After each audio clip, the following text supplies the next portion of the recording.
Hello, everyone, and whether it's good morning, good afternoon, or good evening, thanks for joining us today. This Saturday night, in only 2 days, AEW will broadcast the third edition of the Full Gear pay-per-view from the Target Center in Minneapolis. As you may recall, Full Gear a year ago was held in front of a limited, socially distanced crowd at Daly's Place in Jacksonville, and it rocked nonetheless. So this Saturday, now in front of a full house at the Target Center, you can expect more of the same. In fact, Full Gear will mark one of the biggest shows of 2021 with 3 AEW championship belts on the line. Darby Allin also takes on MJF, CM Punk versus Eddie Kingston, Bryan Danielson versus Miro, a Minneapolis street fight, and other can't-miss matches. So with that, it is now my honor to introduce AEW CEO, GM, and Head of Creative, Tony Khan, who is here for the next 45 minutes or so to answer your questions. I'll turn it over to Tony now for some opening thoughts, and then we'll open the lines for your questions. Tony? Hey, everyone. I really look forward to your questions, and I don't want to take up too much of the time so everyone can get them in. I'm very much looking forward to the pay-per-view this weekend, and thank you all for participating in this call and helping us spread the word about AEW and Full Gear. Fantastic. Well, thanks, Tony. So here we go. We're going to start with Chris Mueller from Bleacher Report, and then after Chris, on the on-deck circle will be John Alba from Ad Free Shows. So, Chris, the floor is yours. Thanks. Hey, Tony.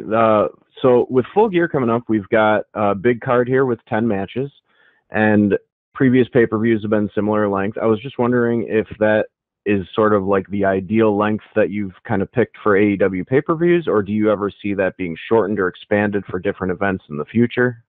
Well, it's a great question, Chris. For the big 4 AEW pay-per-views, I think we found a great length that works very well for us. We've had really, really great reviews for the pay-per-views we've done, and particularly the All Out pay-per-view, our most recent show, is the best feedback we've ever had on anything we've ever done, any show, and it's the most revenue we've ever brought in from a pay-per-view, and I think it was also the best the fans or the critics have ever received any of the shows. So I really like the format and length of the shows, the 4-hour main card plus the buy-in with a pre-show match or two. So yeah, I think it's a good length of card, and we really found something that works for us very well. Thanks, Tony. Thanks, Chris. Okay, as promised, John Alba from Ad Free Sports is next. And after that, I'm going to read a write-in question from Jonathan Hood of ESPN Chicago. So, John? Jim, thank you. And Tony, thank you for your time, as always. I'd like to ask about Hangman Page, someone who we saw at the introductory press conference for AEW back in the beginning of 2019. He was positioned to be a big star out of that gate, and yet here we are now, more than 2 years later, seemingly ready for what could be a crowning moment. What would you like to say about his journey over the course of that time and how he's grown as a performer, and why is now the right time for him to face Kenny Omega on this stage? Well, it's a great question, John. We talked about homemade stars before in AEW, and this is the epitome of the homemade star. Hangman Page was a young wrestler when he joined AEW, who a lot of the hardcore wrestling fans knew, but he hadn't had a lot of experience wrestling on national television, and he's really blossomed under the eyes of the fans and the people who've been watching AEW from the beginning. And we've been really blessed to have a great audience that stuck with us from when we first launched Dynamite in 2019. And there's all these fans that have seen Hangman grow. He actually got the very first shot at the AEW title. He and Chris Jericho, Hangman and Chris Jericho, wrestled in the first ever All Out main event. They had a great match. And then we've seen Hangman grow so much as a wrestler from when he debuted. Obviously, we, had big plans for him. I thought really highly of him since he first came in, and have always believed he's a top wrestler. Now here he is again, getting another opportunity at the championship, and it's a very different company and it's a very different situation. There's so much history between Kenny and Hangman. They had a great partnership. It was something I felt really strongly about from the beginning of AEW, that I really believed in Kenny and Hangman together as a team and what we could build from it. And here we are, and we're still, it's still, bearing the fruits of our labor. So I really have always believed in Hangman Page, and I've also really believed in Kenny Omega, and that there's something special between the two of them at first as a tag team. On our third ever Dynamite in Philadelphia, we did a match. It was Kenny Omega and Hangman Page versus Jon Moxley and Pac, and that was the first time Kenny Omega and Hangman Page had ever teamed. And I liked it a lot. The match did a really good number, and they kept teaming. And there was so much story. I mean, they had so much chemistry, and then they had this amazing match against the Young Bucks at Revolution, and we just saw they had an amazing chemistry as a tag team. Yet there was something between them where you could immediately tell that someday it was going to be an amazing rivalry between Kenny Omega and Hangman Page. And then they had an amazing match at Full Gear last year, and as Jim said in the introduction to the call, Full Gear last year was held at Daly's Place in front of a physically distanced, limited crowd. But at the time, there was nothing like it in North American pro wrestling. There were about 1,300 fans at Daly's Place at about 25% capacity, outdoors, socially distanced. So we did those shows, as you've all heard me say many times. It was like a drive-in movie where each group of fans had their own pod, and they had their own seating section outdoors, and we found a way to bring outdoor wrestling and live wrestling back, and it was the only place on TV worldwide really where the fans could see that kind of wrestling with the fans cheering and going crazy. And what a match it was at Full Gear. Kenny Omega and Hangman Page last year in the finals of the Eliminator tournament to get a shot at the world title. And then from there, Kenny Omega won the world title, and he's closing in on 1 year as the world champion. He is our longest reigning champion, and the company has grown and evolved so much with Kenny as the champion, and he's had so many classic matches already in this run, and I'm very excited for their match. And I think for Hangman Page, it's hard to talk about the story of Hangman Page in AEW without talking about also the story of Kenny Omega. And that's one of the reasons why this Kenny Omega versus Hangman Page match is one of the most anticipated matches, I think, ever in AEW. The character of Hangman Page, I think the fans have grown to love him more. On January 1st, 2020, we saw kind of a more vulnerable side of the Hangman character for the first time. To be honest, on BTE, I watched the BTE show, and the guys do great work on it, and they come up with really funny stuff. And a lot of times, if I see something on BTE that I really like, I'll say I want to use it on Dynamite. And you know, a great example more recently of that is the John Silver Adam Cole stuff. I saw that on BTE. I thought it was great, and I was getting over it. I wanted to use it. And really, John Silver himself, a year ago, I saw John Silver doing all this stuff on BTE, and it was like, hey, like, you're doing all this amazing stuff on BTE. I think, you know, I think you should be doing this on Dynamite. I'm very impressed. And, you know, really cut back to 2019, a year earlier, I had seen Hangman Page drinking on BTE and doing a character, and I thought his acting was great, and I thought the character was great, and it showed a more vulnerable side of the Hangman and made him, I thought, really a flawed hero in many ways. And I think it has made him connect more with the audience, and I think it's worked really well, and it was a big part of the story. And then people were, you know, ready to see him come back from the lowest lows and get some redemption. But it's a great story because there's something in front of him, an obstacle that certainly he's never conquered and nobody's been able to conquer. So I think everybody's really looking forward to seeing what's going to happen at the pay-per-view between Kenny and Hangman. Thanks, Tony. Thanks, John. I'm going to read a question here from Jonathan Hood from ESPN Chicago. How likely is it for you to have pay-per-view events in California or other Pacific/Mountain time zone cities in the future? After Tony answers that, we'll be calling on Sean Ross Sapp from Fightful. Tony? So, thanks, Jim. It's a great question, Jonathan. And we are coming out to the West Coast next year, and Double or Nothing. I'm sorry. I feel pretty safe about saying it now. It's been difficult not being able to travel as much as we would have liked. And right now in 2021, we're making up a lot of dates that were shows we had scheduled in 2020 and had never done. Like in April 2020, our whole slate got canceled at the beginning of the pandemic outbreak. And it was a run of shows we had of Milwaukee, St. Louis, Boston, Philadelphia, and Houston, and all 5 of those shows we just did very recently here in the past couple months. We are now just getting kind of caught up on pre-scheduled dates. We are going to service our great fans on the West Coast in 2022, and I am planning for Double or Nothing to return to Las Vegas in 2022, and we'll also, I think, do Dynamite and Rampage while we're on the West Coast, and I would really look forward to that and bringing Double or Nothing back to Vegas, although it was also great having Double or Nothing in Daly's Place this past year and all the events in Daly's Place. They were such a great home for us, but I'm very excited to go back to Vegas also. Thank you, Jonathan. So next up will be Sean Ross Sapp from Fightful, and following Sean will be Ella J from SE Scoops. Sean? Hey, Tony, there have been a lot of questions regarding Ring of Honor due to some unfortunate news we heard about them taking some time off and maybe the company looking completely different. They've released, or everybody will be released from their contract soon. There's also obviously a very vast video library there, which includes All In, which was kind of a precursor to AEW. Who knows if that's even for sale right now, but is there any interest on your part in pursuing that or any of the talent that is going to be available there? Because there's quite a bit of it.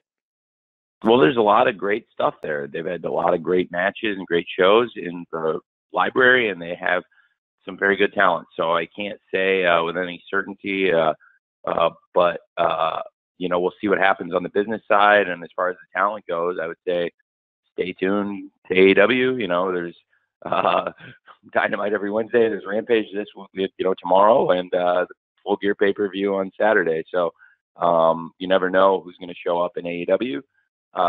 And as for the business side of it, I'm good friends with a lot of people in the company of Ring of Honor, and actually the agent that represents him is my neighbor in LA. He lives like down the block. So and he's a friend of mine. So I am very familiar with what's going on there, but I can't say with any degree of certainty what will happen on the business side. Thank you, Tony. Thank you, Sean. Ella J from SE Scoops is next, and following Ella will be Nick Hausman from Wrestling Inc. Ella? Hi, Tony. How are you? I'm well. How are you? I'm fantastic. So I had a women's wrestling question for you. Great. So obviously the bar, I think, has been really raised this year with a lot of all-women shows and main events taking place.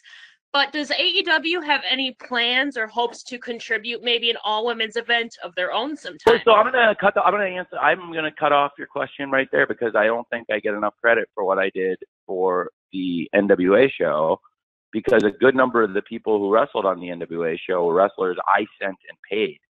And so I do think I contributed, because the highest paid wrestlers on that show were actually the people I paid separately from what they already make in AEW to go wrestle on that show. And I don't think they did a very good job of telling people that, honestly.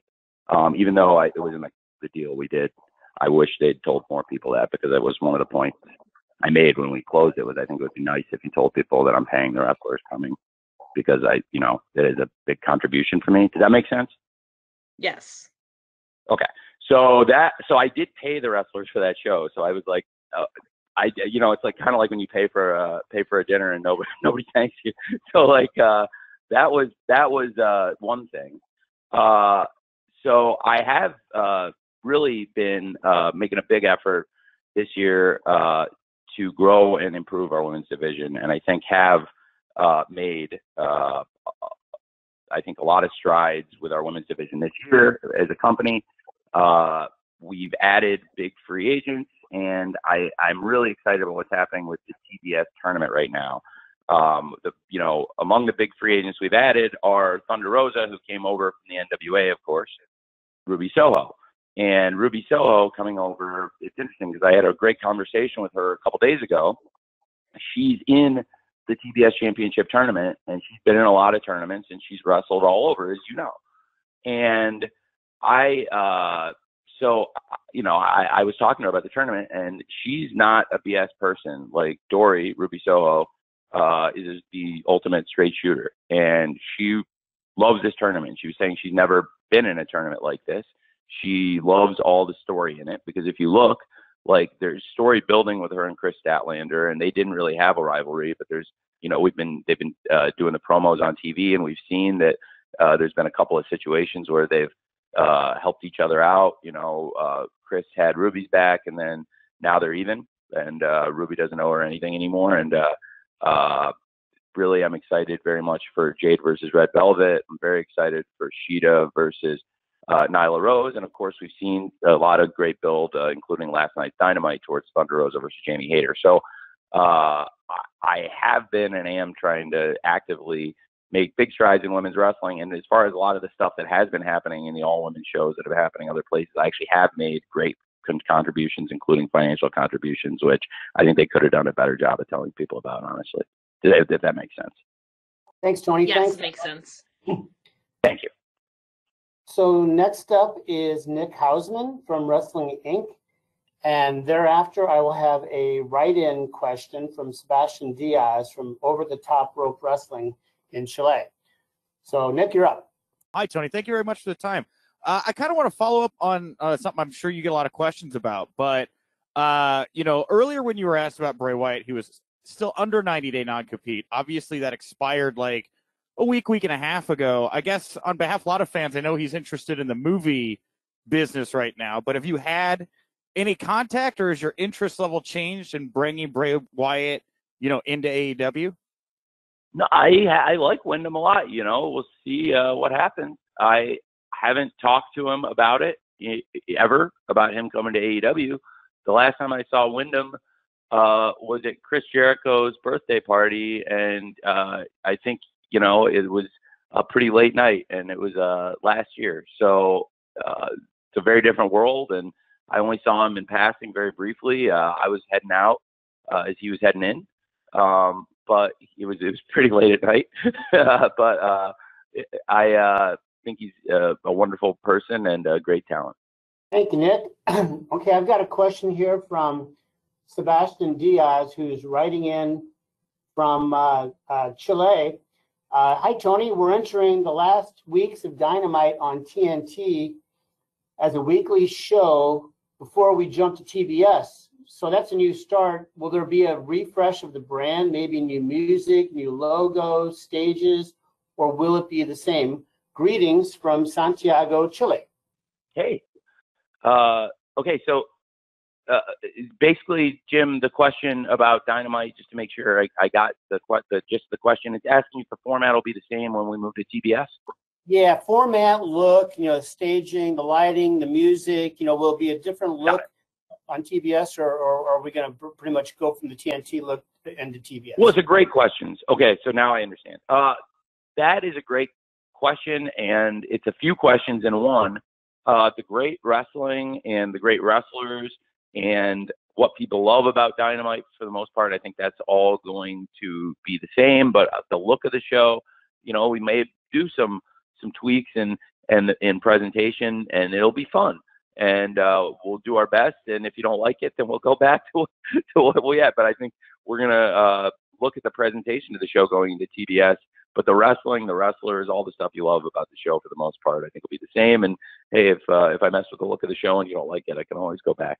So I think that's a great question.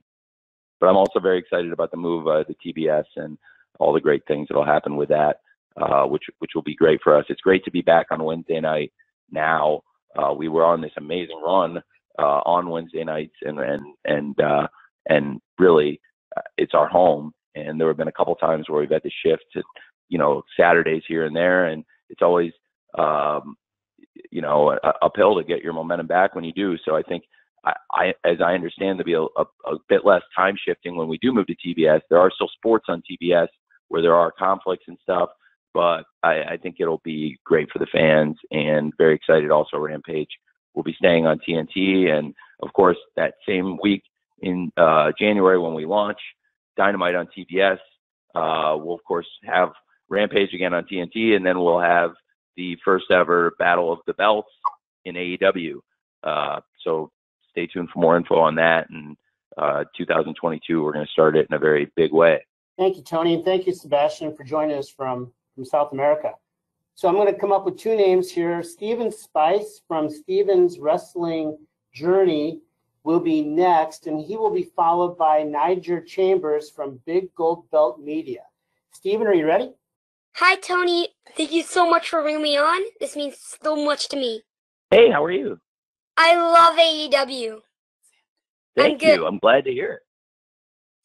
And so my question is, how do you and your crew develop the ideas of the matches that go on these pay-per-views and every Thursday night and Wednesday? I work really hard, and I work with a lot of different people, and so I stay up really late on Tuesday nights and Thursday nights a lot, and that helps come up with ideas. And a lot of times you're thinking about it all night and or all day, and you never know when the great ideas come to you.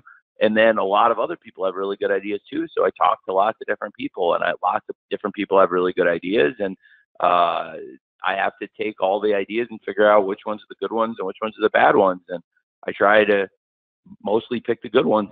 And I have a lot of ideas on matches, and I try to organize the show every week based on what would make sense for the fans and what would make sense for the flow of the show. And, I have to fit the commercial breaks in. And it's a very different job formatting Dynamite versus formatting Rampage. A lot more goes in some ways to doing Dynamite, where you have all these segments and there's so many people in a Dynamite, and there's so much stuff that happens in a 2-hour show. In Rampage, it's more succinct because I like to get a lot of good wrestling in a 1-hour show, which is a challenge, but it's also a really fun challenge. So it's difficult in a totally different way. And then the pay-per-views, which you also asked about. Famously, I guess people know I doodle around a lot and sketch out ideas and kick around ideas, but I also change them. And I told people when somebody photographed me on the sidelines of a Jaguars game, and I wasn't even doodling in that moment, I was actually writing on the other side of the page about football, but I flipped the page over, and then somebody took a picture of me on the sideline. And but as you can see, what I was doodling, I had a lot of second thoughts. I changed a lot of stuff, a lot of new ideas that made sense came into fruition, and frankly, a lot of circumstances changed. So that's how it is, and it's a great question. And sometimes you have all week to think about it, and there's other times, like in the pandemic, where somebody isn't able to come to work, or they have symptoms, or you're waiting for them to get a test back, or you don't want to take a chance, or there's travel. There were a ton of travel issues, and at the beginning of the pandemic, the bigger issue was a lot of people weren't really comfortable traveling, which I totally understood, and it told everybody. I think as Tony Schiavone reiterated this week, told everybody at the beginning of the pandemic, everybody can stay home if they want. We're just going to run with volunteers to keep the show going, because the show is what the money I bring in, which I use to pay everybody. And so with the volunteer crew, that was like, about 29% of the people, I booked the shows very quickly to make sure we had great shows to keep the show on the air. But there were also a lot of really great matches in that time, and memorable moments, like when Sheeta versus Britt, that great match they had where Britt got her nose broken, or so many great matches in the inaugural TNT title tournament, and that's where we held that. And even Orange Cassidy made his TV wrestling debut in that moment. I didn't have a lot of choices. I mean, it was and for all things considered at that point, I did a good number. So I really am very fortunate to have a lot of really smart people who come up with great ideas that I work with, and it's a fun job being able to come up with my own ideas and then sort through the ideas of a lot of really smart people and try to put together a wrestling show that's like about as fun a job as there is. Thanks, Tony. Thanks, Stephen. Next is Niger Chambers from Big Gold Belt Media. Following Niger will be Russ Weekland from Hollywood Life. Hey, how's it going, Tony? Very well. Thanks, man. Good. Last night, a video kind of went viral on social media after the conclusion of Dynamite, where we see you, Ruby Soho, CM Punk, and Cody Rhodes invite a fan into the ring as he celebrates being cancer-free, which is a very special moment. Really touched me. I thought it was one of the best things I've seen on social media in a while. Could you talk a little bit about how does moments like that happen? How do you connect with the fans and be able to have that type of connection and outreach in such a quick moment to make these moments happen? Well, I love booking when it's fun stuff like that and you're not worrying about booking for ratings. So that's like the fun side of booking. So I was in Gorilla and during a commercial break, we were doing the thing where it was Pac versus Dax, and we were in commercial before the main event match, and then we had the contract signing for Kenny versus Hangman after that. And I was by Cody, and I had planned for Punk to go out because the crowd hadn't gotten to see Punk yet, and I wanted to make sure he interacted with the crowd because he was on the show fighting backstage with Eddie, but the crowd hadn't heard from him and seen him, and I know it would mean a lot to a lot of the people for him to come out and be there. So I had mentioned to Cody I was going to go out with Punk, and Cody had said that he'd heard, and Cody does such a great job of community outreach, and he works with a bunch of great people, including the captain Sean Dean and Thunder Rosa and other people in AEW, including Amanda Huber, and they found a fan who they said was cancer free, and that was really cool.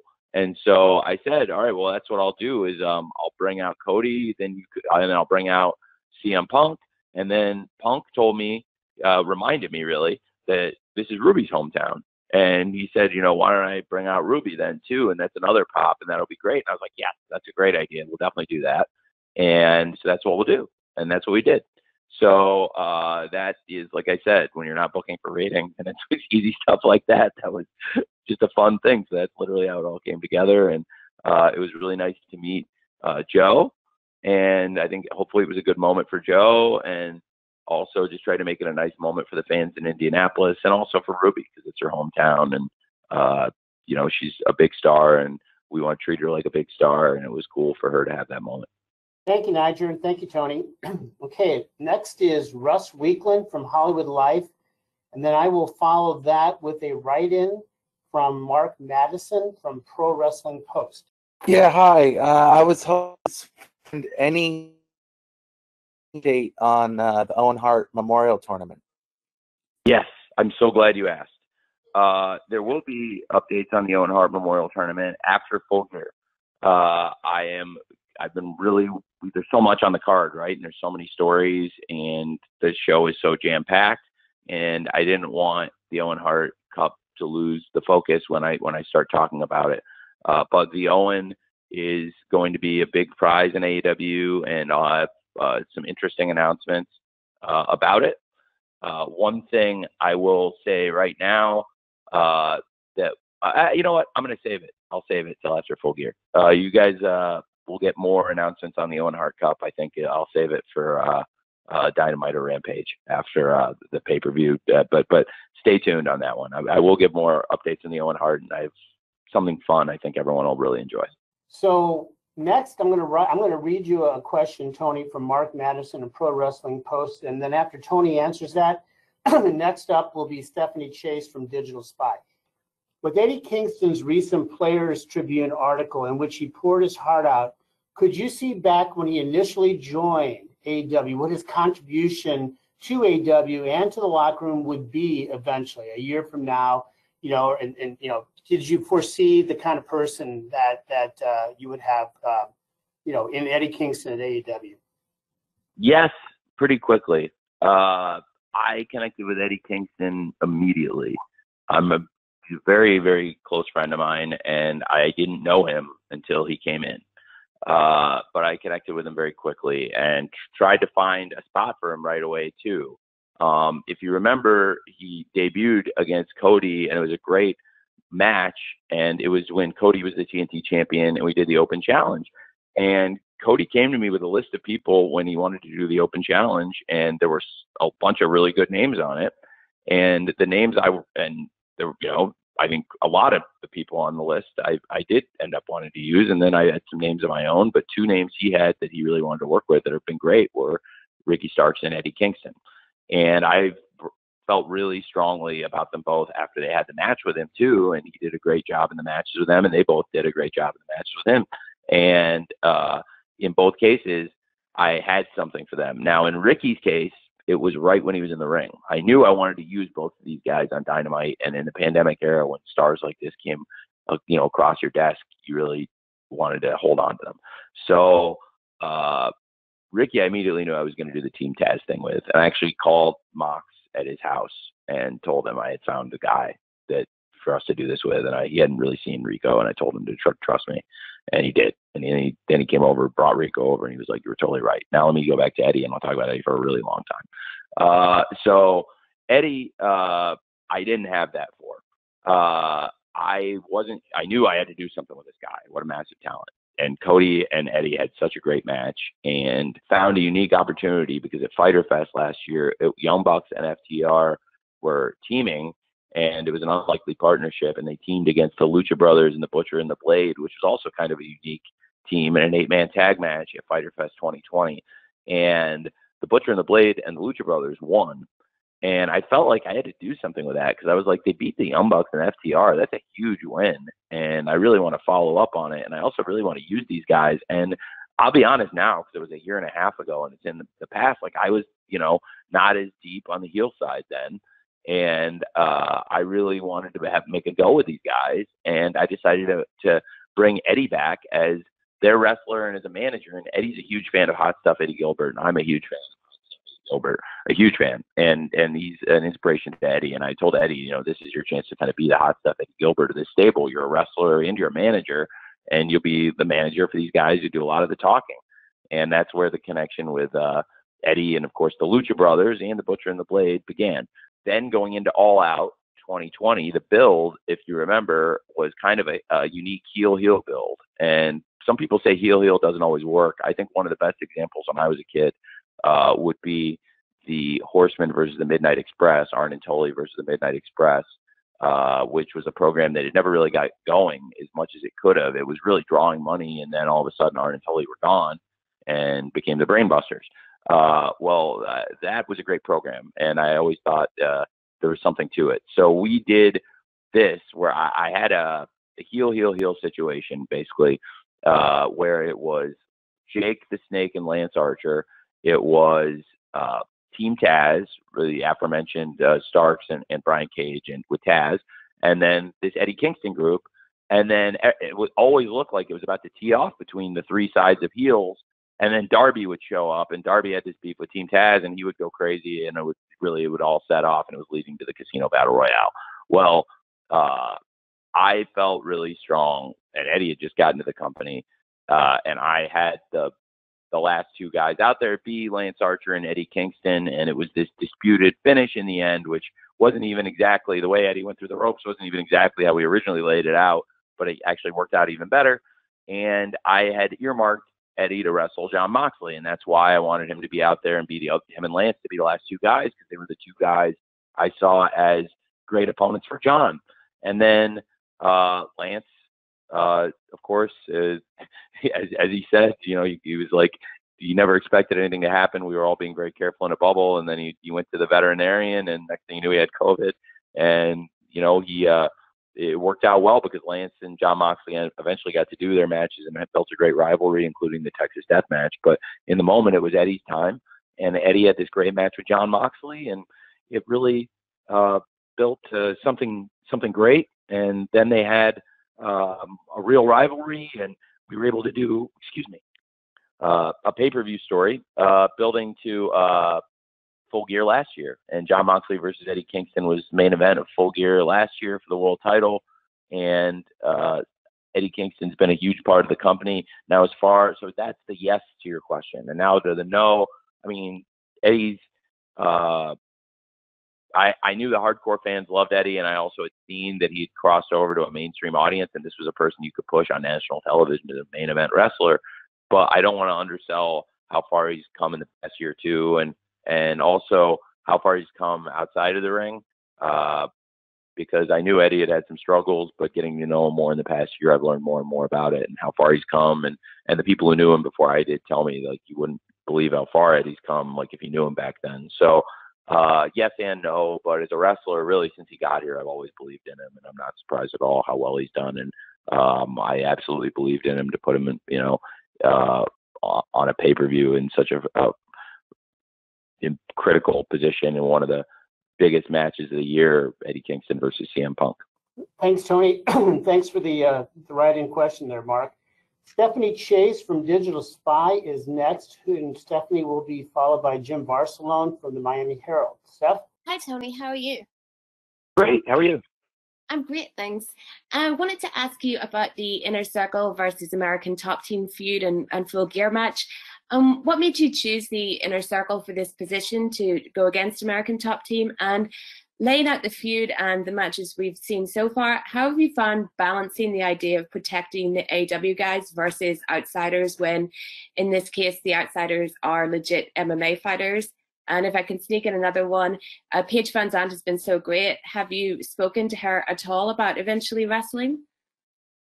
That's a few great questions. And, well, the way I came up with it was being good friends with Dan Lambert. Again, through the pandemic, Dan came and visited and was at the shows, and is a big wrestling fan. He's a big fan of old school wrestling, as he's made very clear.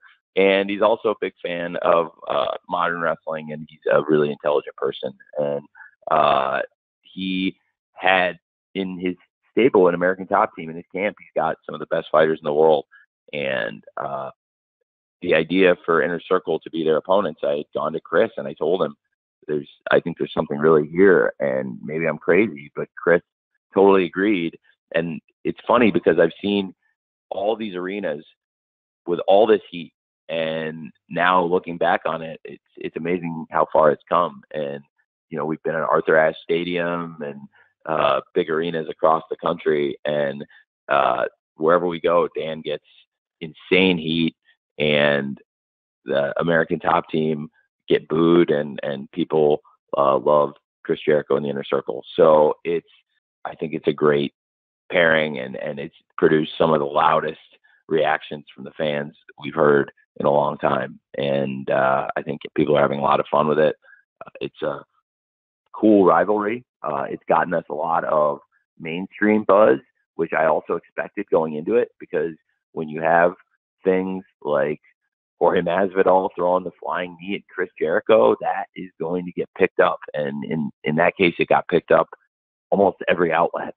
So it was some of the biggest mainstream coverage we've ever had, along with, other huge stars we had in AEW like Shaq and Mike Tyson. And this got picked up on that level, along the lines of Shaq, Mike Tyson, Snoop Dogg, and other great celebrities who come into AEW. So the American Top Team have, I think, been great for us and will be great for us. And the Inner Circle also are, since the beginning of AEW, steadfast parts of the show. And really very excited for the Minnesota Street Fight and Paige Van Zandt. What a great talent. I'm a huge fan, and I really like Paige. Paige and Austin, and have been here a lot, and I would love for them to keep coming and for Paige to do more. Absolutely. I think she's tremendous. Thank you, Stephanie. Next up will be Jim Barcelone from the Miami Herald. And Jim will be followed by Bill Pritchard from WrestleZone. Oh, thank you so much. Wanted to address the dark tapings at Universal Studios and your thoughts of how things have been going there with that, the crowds, just the whole setup there. And is the plan moving forward to just continue doing it from Universal when you can, going into the next year? So yes, to be a total straight shooter, yes, I'm going to keep doing that dark tapings or when we can, when it makes sense. When we've done live rampages, as many of you know, in the wrestling media, we've also taped dark there and done elevation at Dynamite, which is what we did this week. So we will again tape dark tomorrow before Rampage. So I am expecting that to continue to kind of be the cadence, and we can look forward to more dark tapings at Universal. The fans have really enjoyed them, and I've had a lot of fun at them too. If, any of you who've been at them, I think they've been really fun shows, and a lot of the big stars have been very generous with their time too. So it's a fun thing we've been doing. Thank you, Tony. Thank you, Jim. Bill Pritchard from WrestleZone is next, and Bill will be followed by Samantha Shipman from Daily DDT. Hey, Tony, how are you? Hey, Bill. Great. How's it going, man? Not too bad. Thanks for taking the time for this. I actually wanted to ask about Lio Rush. He made his in-ring return this week. Just wanted to get your thoughts on how that's going, if there's any plans to, keep them as a dedicated tag team, or if it's really just feeling things out right now and use them as best as you well, I think it's a story that is developing between Lio and Dante. So without saying too much, I don't think you or anybody wants me to probably say where exactly they're going. But I really have enjoyed it, and I've had a lot of people come up and enjoy it, and it's something that I felt really strongly about. And I haven't made it a secret that I really like Lio, and I think he's a tremendous talent. And I think he's benefited from the coaching that I've given him, and he's gotten great coaching from others. I think Sanjay did a great job on that match last night, coaching with them. And Sanjay and I work real close with Lio and Dante, and with Seidel and Moriarty. So I am a huge fan of Lio Rush, and I really think he's got a lot. And like I said, it's his birthday. Happy birthday, Lio. And I think he's had. I'll choose my words carefully here. When Lio retired from wrestling, he came in, he did one show for us. He retired from wrestling, and I actively recruited him to come back, and thought it would make a lot of sense for Lio at his young age, once he got over the injury, to just trust me and let's give this a shot, because I think he'd had a tough go other places, and he was mentally, it seemed, really burned out on the wrestling business. And he's done other things. He's a great athlete, but he's also got a great personality, and he's been on MTV The Challenge, which is a big show. And but if he's not wrestling, I think he's not using great talents that he has. And so I'm glad people got to see that last night. He had debuted in the Casino Battle Royale at Double or Nothing, but then we had never seen him wrestle on TV or in an actual sanctioned match. So I was really pleased with how it turned out. And for the live crowd, I went back out with Lio and Dante when we were in break and raised their hands for the crowd, because I thought they did that well. So it was very good. Okay, thanks, Tony. So next is going to be Samantha Shipman from the Daily DDT. Then I'm going to take a question from a write-in, then we'll spin the wheel to see what the final question of the day is. So, how are you, Tony? I'm doing great. Thanks, Samantha. Good. I have two questions for you, but we'll start with the first one because I think that might be a little bit more of what everybody's going to be listening for. So we've seen last night, we saw Best Friends join Chaos. Kenta has put it out there that he wants to GTS Punk. We've seen Kenta in AEW. We've seen Rocky Romero. We've seen Suzuki. We've seen Nagata. So what is the relationship with New Japan like heading into 2022? And is that something where we could potentially see AEW wrestlers going into things like Wrestle Kingdom and New Year Dash? Or even later in the year, maybe in the G1, or what is that kind of looking like with that relationship right now? Okay, and what's your second question?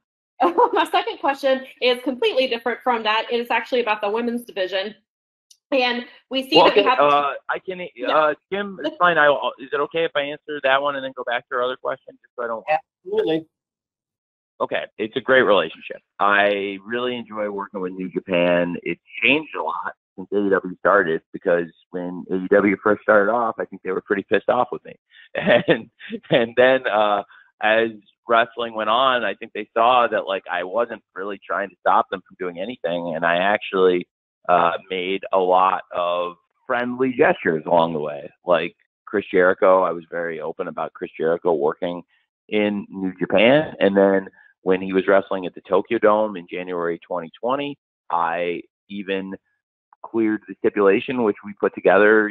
Chris basically was the go-between between me and them at that point, that we would have it effectively be an AEW title eliminator match with Tanahashi versus Jericho, not unlike some of the matches we do in Dynamite, where it's, hey, if you beat the champ, you get a shot at the title. And that's what we said. You know, if he beat Chris, he could come to AEW and get a shot at our title. So it added a lot of interest, I think, to their show in that match, and that was great. And also, I had been pretty open about Jon Moxley wrestling there, and I cleared dates time after time for John to work there. And so I think they saw this as a good relationship, and I have a good reputation for being an honest person. So even though I kind of came out of left field and I was a new player in the game, I think I raised their antenna early and made them pretty nervous. And then the more I built a reputation in the sport, I think they wanted to work with me. And so now I talk to them on a regular basis, and we put matches together, and wrestlers from AEW go there. And as you said, I mean, you said it yourself in the question, I don't have to name all the different people that have come through from New Japan to AEW, but you've given a good list to start with of a number of people. And there's more, I think, in there, and there's probably more to come. So there's a lot of things we can do. And I'm a fan of a lot of their stuff. I was really pleased how many fans loved the Roppongi Vice theme last night, because I felt really strongly they should come out to the Roppongi Vice theme. I thought it would, for the fans that do like both shows and have watched both shows, you know, people remember the Trent and Rocky team. So if Orange and Rocky are coming out, it makes a lot of sense. Plus, I mean, it doesn't hurt in terms of building anticipation for Trent to come back, which I'm looking forward to. I'm a big Trent fan.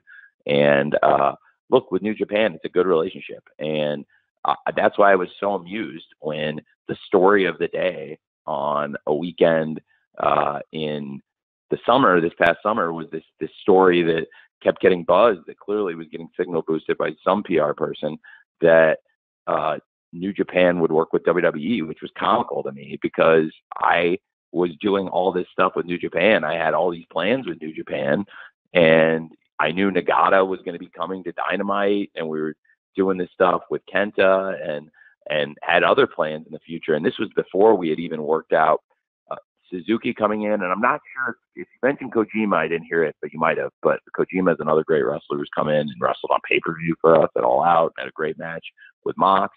So I've really liked working with them, and I had this close relationship with them. And that's why I was like close to a live show, and I thought it would be a fun promo to cut to get some buzz on the show, talking about the fact that we have the partnership with New Japan. And I've been reading all these stories that New Japan and WWE are about to start this deal. And if that's the case, it's news to me, because I had just reunited Roppongi Vice on Elevation. And, you know, Nagata was going to be coming in, and we had all these plans with the U.S. title with Mox. And I knew that, you know, we had talked about what I was setting up with Mox versus Lance for the Texas Death Match, which was going to lead to Lance versus Tanahashi for them. So we were working together pretty close. So I asked them if they wanted me to do this promo, because I thought it would be good buzz for New Japan and AEW, and they thought it was hilarious. So that's how that happened. So yeah, it's a great relationship. I really like working with them, and they have a great history, and a lot of our wrestlers have great history there, and they also have a lot of great wrestlers of their own. So it's a great thing we have going. Thanks, Tony. Thanks, Samantha. Samantha has a second question, I think, Jim. Yes, I do. So thank you, first of all, for the very thorough response to that question. That definitely answered a lot of questions. So my other question is about the AEW women's division and how much it's grown. And we see, obviously, the TBS championship we're about to crown a winner very soon. So will you be treating the TBS title on the same level as the AEW women's championship? I think you should think of the TNT championship and the TBS championship as sibling championships. Okay. That's where I was going. So it is. I mean, I think the TNT championship is one of the most important championships in wrestling, and it's been defended in huge matches. And at times, I mean, we've done massive ratings, and some of the biggest ratings we've ever done on Dynamite are for TNT title matches. And you can look back, we've had some monster ratings for things like Brody Lee versus Dustin Rhodes for the TNT title right after All Out 2020. Cody and Brody in the dog collar match did a great number. and Darby versus Brian Cage did a really good number, and Darby versus Matt Hardy, Falls Count Anywhere for the TNT title, is one of the biggest numbers we've ever done. So I think the TNT title has a great history, done some really big numbers, and then our women's championship, again, Dr. Britt Baker's great champion. Whoever wins the TBS championship, I think we have a number one contender, Ty Conti now, that's in line, to me, to wrestle for the world title. So the way I did the TBS championship bracket was, okay, let's take the top 5, and you had number 2, 3, 4, 5. So you had, Jade Cargill, Thunder Rosa, Nyla Rose, and Chris Statlander. I gave them what we would do in like seeding in the NFL or in a lot of sports tournaments. You would take the top seeds and give them a bye. So as we were building, Ty Conti, I think, is, by the way, we're talking about our women's division. It's not on the subject of the TBS championship because Ty Conti's wrestling for the world title. But I have to say, Ty Conti is one of the most improved wrestlers in the world. And I always thought she was a great prospect. And for years, I really admired her. She's one of the people I was really shocked we were able to hire, because it was somebody that I was surprised got let go. And when she got fired, I wanted to snap her up very quickly. I'm a big fan of Ty Conti. And I think she's a great number one contender, and I'm really excited for the Ty Conti versus Britt Baker match. Britt's been a great champion for us, and Ty is a great number one contender. So the TBS championship, I took the rest of the top 5, who are all also top contenders in line, gave them the first round buys, and then took the next 8 and built a 12-woman field. And now we're into kind of I don't want to upset the NCAA, but I will not call it the Elite 8, but we're into this really great 8 final women, and really excited for the quarterfinals of the TBS championship tournament. And I think it would help a lot. I'm a huge believer in the TNT championship. I really love the title, and I think Sammy's one of the pillars of the company, and I'll have great matches to come.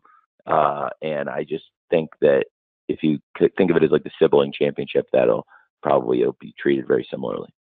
Okay, thank you, Samantha. Thank you, Tony. Okay, I've got one write-in question, and we've spun the wheel in the last few minutes here. So Garrett Martin from Paste Magazine will ask the last question after I ask Tony this write-in question from Daniel McMahon Young of Gatekeepers. With AEW having such a diverse fan base, what do you think has been AEW's biggest strength in attracting non-traditional wrestling audiences in the last 6 months or so? It's a great question, Jim. Well, I think wrestling speaks to everyone, and I don't think you have to be great at sports, but you can be. And I think wrestling brings lots of people together, because when I was a kid, wrestling was kind of the intersection of, and I'm just speaking from my own experiences as a kid and as a fan before I was a wrestling promoter, booker, or executive. So I've seen wrestling bring really diverse groups of people together, people that are, jocks, and people that don't play sports at all, and people that are really into music, or people that are into art. And it's just an intersection of a bunch of really unique communities of people. So when you bring in people with unique interests, as I've said, whether it's music or sports or something completely different, you will get all kinds of different people. And so, and wrestling's also not like some sports where it's only popular in one part of the world. Wrestling's big in a lot of countries, where some sports that we watch on TV or that are big on TV and do good ratings in America, for example, they may not be as popular as wrestling in a lot of these other countries. So wrestling, it's big all over the world, and I think it just speaks to a really diverse group of people. And AEW now has gotten great penetration, and as we go into our third Full Gear pay-per-view and we go into our final pay-per-view of this 2021, it's really our first chance we've had to show off this new roster of wrestlers. And I'm very excited about it because we have all these big stars we signed, you know, CM Punk, Adam Cole, Bryan Danielson, Ruby Soho, and many others in the company, and the company's really grown, and I'm really just very excited because coming out of Full Gear, I think people will see more so than ever, you know, looking back at where we were a year ago, how far the company's grown. And to your question, because it's a great question. I think also, you know, trying to add AEW in more countries, trying to expand our TV. You know, we've got Dynamite on a lot of places now, getting Rampage on more places, and making our pay-per-views available on different countries, on different platforms. I think we can continue to grow the audience worldwide, which will help us make an even more diverse fan base. Thank you, Tony. Okay, we're going to call on Garrett Martin from Pace Magazine. Cool. Hey, Tony. Thanks for talking. So let's circle back to Full Gear for this last question. I know a lot of people, they're expecting something like a coronation for Hangman this weekend. Now, how did his paternity leave impact the timing of that and your plans? And how different would the last 2 months of the main event scene have been if he hadn't taken that time off? Well, I don't want to say what my plans are. I think everyone's going to have to watch here and buy the pay-per-view to see what exactly is going to happen with Kenny and Hangman in the world title match. I have looked forward to doing Hangman versus Kenny for a long time. Him taking time off absolutely impacted the main event scene because Hangman Page was one of the top contenders and is one of the key wrestlers in the company. So it was something I was had to pay close attention to, absolutely. But on the other hand, I tried to make lemonades out of lemon, as I'm often doing when there are challenges with scheduling shows and with people traveling and coming to the shows. And in this case, if he wasn't going to be at the shows, I had to make the best of the situation, and I think we did. And, you know, to be without one of our top stars in the company and still put together All Out and have All Out be such a great success and be so well received by the fans, and also such a commercial success and sell well over 200,000 pay-per-views worldwide. You know, that was before people knew for sure that Bryan Danielson and Adam Cole had come into AEW. And now that we've got this amazing roster of people here, it's pretty amazing to me how far we've come. But now, really, again, this will be the first time we've been able to show off so much of the new roster at one time.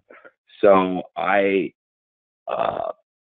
would say it wasn't exactly what I'd originally expected when he wasn't available around All Out, but I also try to make the best of it. And it's great to have Hangman back now, and I'm really looking forward to Kenny versus Hangman for the world title.